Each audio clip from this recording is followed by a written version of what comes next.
Você acredita que a Terceira Guerra Mundial já começou, ou está prestes a começar? O analista Daniel Lopes, no podcast Inteligência Limitada, fez revelações que vão te deixar em alerta. Ele fala sobre mísseis balísticos, armas nucleares táticas, bolhas azuis no céu e até sobre os planos da elite global que já estariam em andamento. Será que tudo o que estamos vendo no Oriente Médio é apenas o começo? Prepare-se, porque o que você vai ouvir agora pode mudar a forma como você enxerga o cenário mundial. Aperte o cinto, porque vem aí um trecho impressionante onde Daniel Lopes afirma: armas nucleares serão usadas.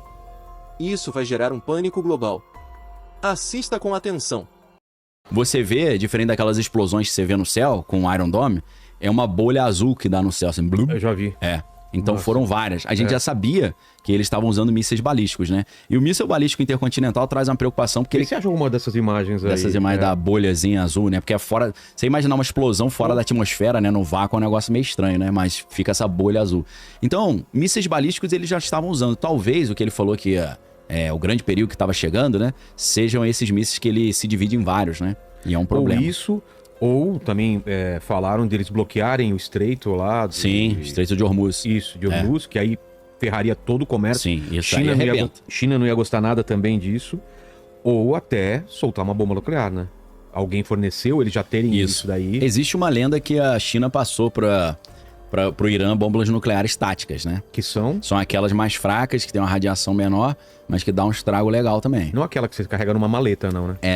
A tática dessas, pode né? ser da maleta mesmo. Cara, imagina o terror, né? Pô, terrível. Porque ele manda mais um recado do que não é o estrago, né? Mais o recado que ele tá passando. Exato. Né? E o que eu creio que vai acontecer, e agora eu tô falando há muitos meses isso,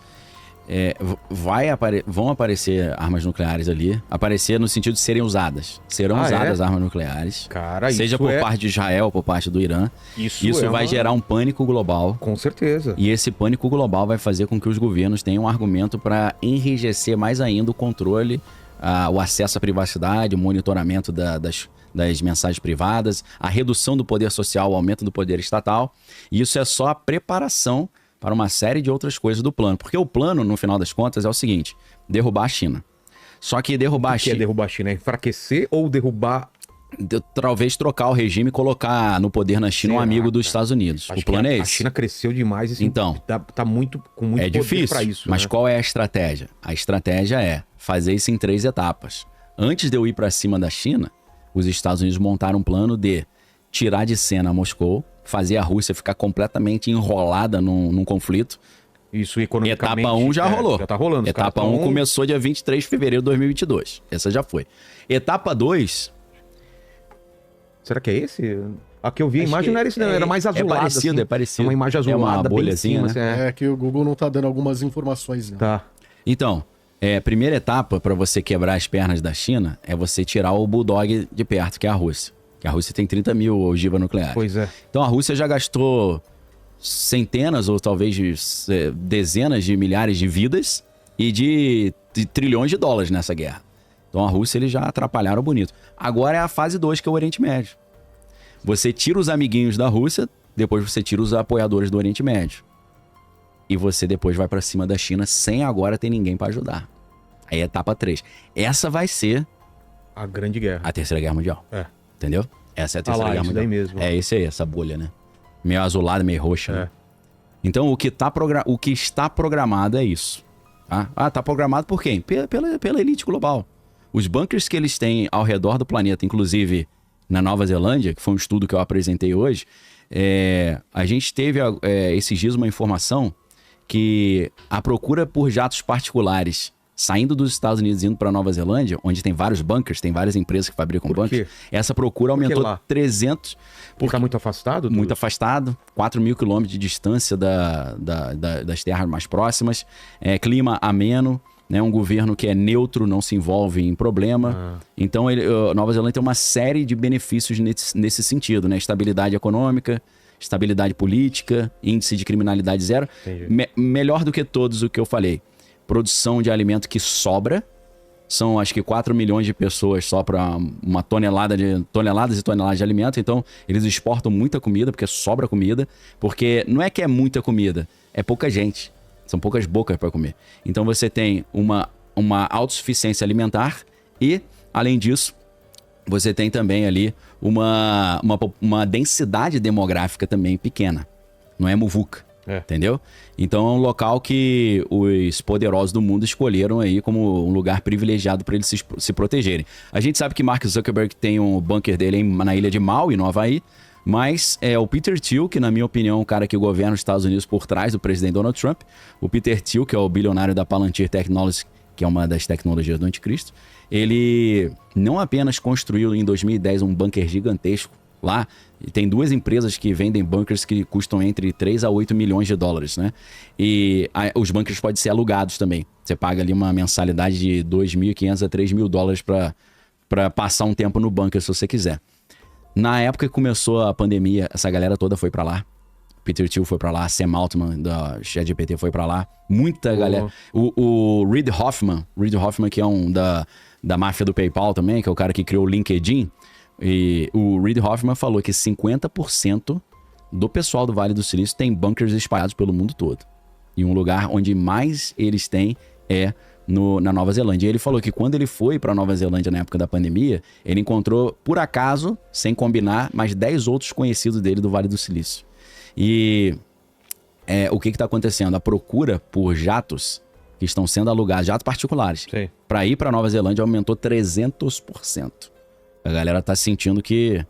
Começar a prestar mais atenção por um lado, na Nova Zelândia. Aí a pergunta que fica é, será que eles já sabem que vai ter uma terceira guerra mundial? Tipo no filme Mundo Depois de Nós, quando o dono da casa fica sabendo? Nos filmes, na verdade, em 2 séries que eu vi, os bunkers dos milionários estavam mais para o norte, para a área congelada, ali, né? Para esse lugar mais... Sim, nos mais polos, assim, né? Nos polos.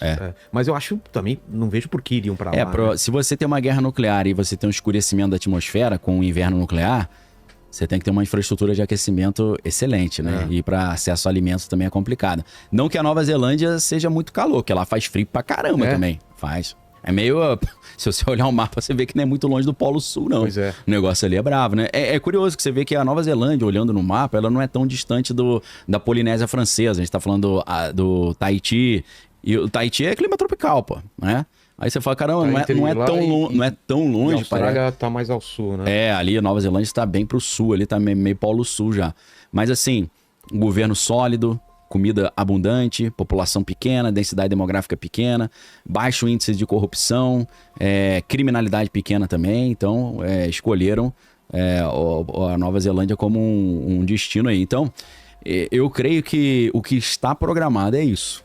Você tem uma mudança de regime no Irã, depois eles vão tentar fazer uma mudança de regime no Paquistão também, porque o Irã e o Paquistão estão juntos e o Paquistão tem arma nuclear, isso a gente sabe, né? A gente sabe que naquela região ali do pessoal que disputa a Caxemira, você tem a China, o Paquistão e a Índia. Os 3 têm arma nuclear. Então, aquela região ali é complicada. Antes de partir para cima da China, tem que fazer a mudança de regime no Irã, acabar com o Hezbollah, com o Hamas e com os Houthis, para a China não contar com esse apoio, trocar o regime no Paquistão, e aí depois eles... O Paquistão também está mais alinhado com grupos muçulmanos, terroristas e tal.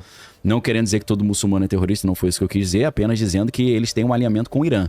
Então, nessa ótica dos Estados Unidos, não adianta fazer uma mudança de regime no Irã sem fazer no Paquistão. Teria que se fazer também, né? Então, o que tá programado é isso. Vai acontecer exatamente assim, Daniel. Pessoal, o que foi programado em 2003 ou em 2001, que foi revelado pelo general Wesley Clark, era que eles iam derrubar 7 países em 5 anos. Isso foi em 2003, ou seja, o projeto que era para 5 anos, eles não concluíram ainda 22 anos depois. Então, às vezes muda, às vezes atrasa, mas o que está na cartilha é isso. E eu creio que, estatisticamente, a chance disso acontecer é maior. Então, foi uma breve pitadinha sobre Irã, né? Se quiser perguntar mais alguma coisa, Irã tá fervilhando aqui na minha mente e na minha língua, né? Se quiser tirar mais alguma dúvida, quer ver um outro dado estranho? Cada noite que Israel se protege dos mísseis que vêm do Irã, eles gastam 250 milhões de dólares. O quê? R$1 bilhão por noite. Cada noite, porque os ataques são à noite, né? Não era um dome, né? Cada noite são 250 milhões de dólares. Então, eles não têm mísseis e dinheiro para ficar mais 12 a 15 dias. Daqui a 15 dias acaba o dinheiro e os mísseis. Então, parece que o Trump falou de zoação, né? Daqui a 15 dias eu decido. Tipo assim, só vou ajudar quando vocês estiverem já na boca do corvo ali, né? No bico do corvo. Meio estranho, né? Diante de tudo que foi dito, fica claro que estamos vivendo tempos incertos, onde decisões globais podem impactar diretamente nossas vidas, mesmo a milhares de quilômetros de distância.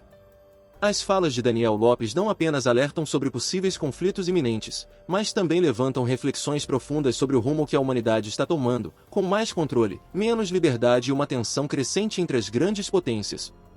Se essas previsões vão se concretizar ou não, só o tempo dirá. Mas uma coisa é certa, precisamos estar atentos, informados e, acima de tudo, preparados espiritualmente e emocionalmente para os desafios que podem surgir. Se você chegou até aqui, não esquece de deixar seu comentário, compartilhar sua opinião sobre o que foi falado, e claro, se inscrever no canal para não perder nenhum conteúdo como esse. Até o próximo vídeo, e que Deus nos dê sabedoria para discernir os tempos.